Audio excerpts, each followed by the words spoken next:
욥기 16장 18절에서 17장 16절. 윤수강이라고 하는 목사님이 있습니다. 이분이 교육전사 시절에 있었던 이야기입니다. 교육전사로 섬기는 교회에 장로님이 계셨는데 이 장로님은 교육전도사 알기를 우습게 여겼습니다. 함부로 대했죠. 마치 종다르듯이 말입니다. 대놓고 막말을 일삼습니다. 이런 대책 없는 분을 누가 바로 세우겠습니까? 하나님이 나서시는 것 외에는 방법이 없습니다. 이 일에 드디어 하나님이 나서셨죠. 갑자기 장로님의 아들이 시름시름 앓더니 급기야 사경을 헤매게 되었습니다. 의술로는 소망 없다라고 하는 판정을 받게 되었죠. 장로님은 날고 긴다는 능력의 목사님을 모셔와 안수기도를 받지만 차도가 없습니다. 병은 더욱 깊어만 갔습니다. 장로님의 탄식은 깊어만 갔죠. 그런 중에 지푸라기라도 잡는다는 심정으로 장로님은 어이 교육전사, 자네가 한번 기도해봐. 이에 전사님은 아들의 치유를 위해 간절히 기도했습니다. 그때 하나님이 역사하셨죠. 장로님의 아들은 씻은 듯이 나아 건강을 회복하게 되었습니다.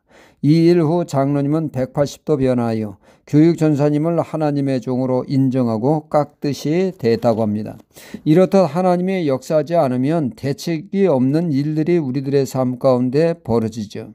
민수기 16장에서 17장에 보면 고라의 일당이 반역하는 내용이 나옵니다. 하나님은 각자에게 사명을 주시고 직임을 주셨습니다. 모세는 이스라엘 백성의 지도자로서의 사명을 주셨고 그의 영 아론은 제사장직을 수행하도록 사명을 주셨습니다. 그리고 레위 지파는 그들 나름의 역할을 주었습니다. 레위 지파 중 고라는 성막의 허드렛 일을 하게 되었죠. 고라는 하나님이 그들에게 맡겨준 일을 감사히 수행해야 했습니다. 이스라엘 백성 중에는 고라와 같이 하나님의 일을 하고 싶어도 그들에게는 그런 사명이 주어지지 않았으니 말입니다. 백성들은 고라를 부러워했을 것입니다. 그러나 당사자 고라는 그렇지 않았습니다. 주어진 사명의 직분에 감사하기는커녕 불만이 많았습니다. 자신의 직임은 이까짓거하며 우습게 여겼고 모세의 자리, 아론의 자리를 탐냈기 때문입니다. 고라는 그의 추종자 250명을 대동하여 반역을 기하게 되죠. 그는 모세를 찾아와 말을 합니다. 모세, 당신이 뭔데 우리에 군림하여 왕로로 타는 것이요. 또 아론은 폼나는 거룩한 옷을 입고 제사를 집전함으로 백성들로 하여금 하나님의 종으로 존경을 받는 데 비해 우리는 그 누구도 알아주지 않는 성막 물건이라 나르는 것이 우리의 일이요.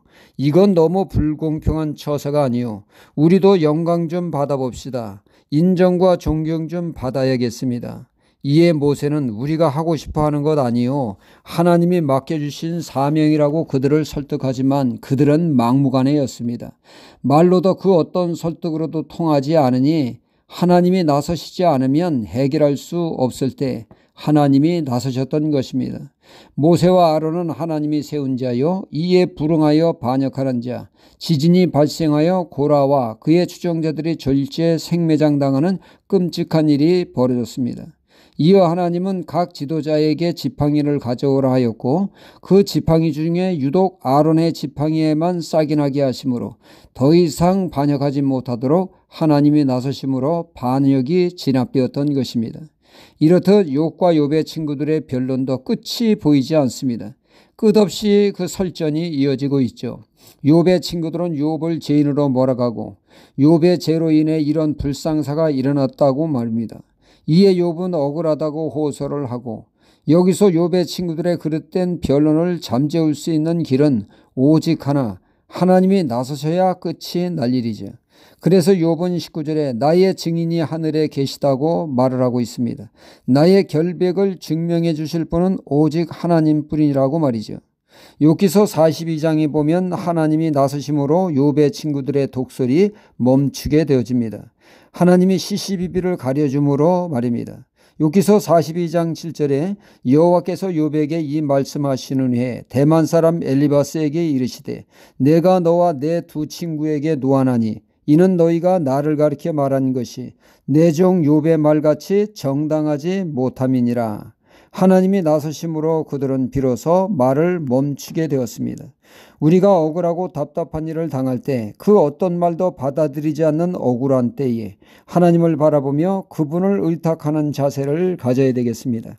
잠잠히 하나님만 바라볼 때 하나님은 하나님의 방법으로 나서셔서 진실을 밝혀주시고 억울함을 해소해 주시는 역사가 있게 되어질 것입니다.